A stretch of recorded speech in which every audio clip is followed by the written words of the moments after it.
საქართველოში კი პროექტ ნიჭიერის მეორე სეზონის პირველ ცოცხალ კონცერტამდე რამდენიმე საათი რჩება. დღეს საღამოს 9 საათიანი კურიერის დასრულებისთანავე მაყურებლის წინაშე ნახევარფინალის პირველი ათეული წარდგება. როგორ ემზადებიან პროექტის მონაწილეები კონცერტისთვის, ნახეთ სხვა ამბებში.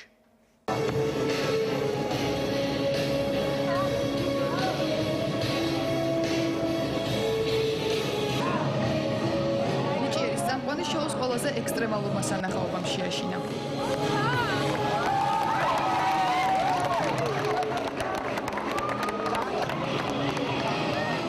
მარინა ბერიძისა და შოუს პროდიუსერის აპლოდისმენტები ისევ ნიჭიერის ყველაზე ექსტრემალურმა აკროსტაილის ნომერმა დაიმსახურა.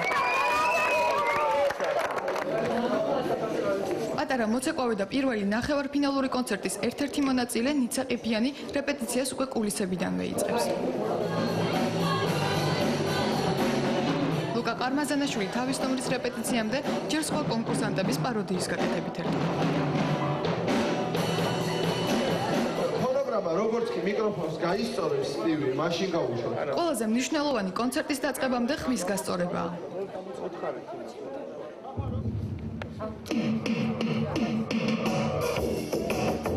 მაიკლ ჯექსონი თიკაფაცაცია საყვარელი შემსრულებელია, ამიტომ ნიჭიერი წამყვანი მის მელოდიას მოძრაობით პირველივე აკორდები დაყვება.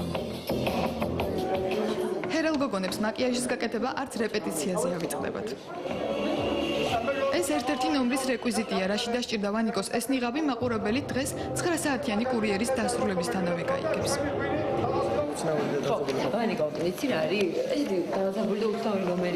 ეს ტექსტი ნახევარფინალის დაწყებამდე წამყვანებმა ზეპირად უნდა იცოდნენ. რა თქმა უნდა, თან თუ ასეთ ნომერს, ასეთი ლამაზი ჰაეროვანი და სუბუქი გოგონა ასახიერებს. მაშინ ეს ტანმოვარჯიშე თათია დონაძის სასცენო რეკვიზიტია, რომელიც ვანიკო მოირგო, თუმცა ჯერ შესაბამისი მოძრაობის გაკეთებას ისევე როგორც ეს თათიას გამოსდის, ვერ ახერხებს. ეს 2 წუთი გვაქვს ჩვენ იმისთვის, რომ ყველანი ვინც ხართ, დავდგეთ იმ კანდიდატურს, რა კანდიდატურაც გამოვიდეთ. ნახევარფინალური კონცერტების დაწყებამდე სცენაზე საკუთარი ადგილი ყველამ უნდა იცოდეს. ნიჭიერის მეორე სეზონის პირველ კონცერტამდე რამდენიმე საათი რჩება. 45 წამი დარჩა ზარების შეხვედრამდე. ნიჭიერის ნახევარფინალის პირველი კონცერტი 9 საათიანი კურიერის დასრულებისთანავე იქნება ჩვენს ეთერში.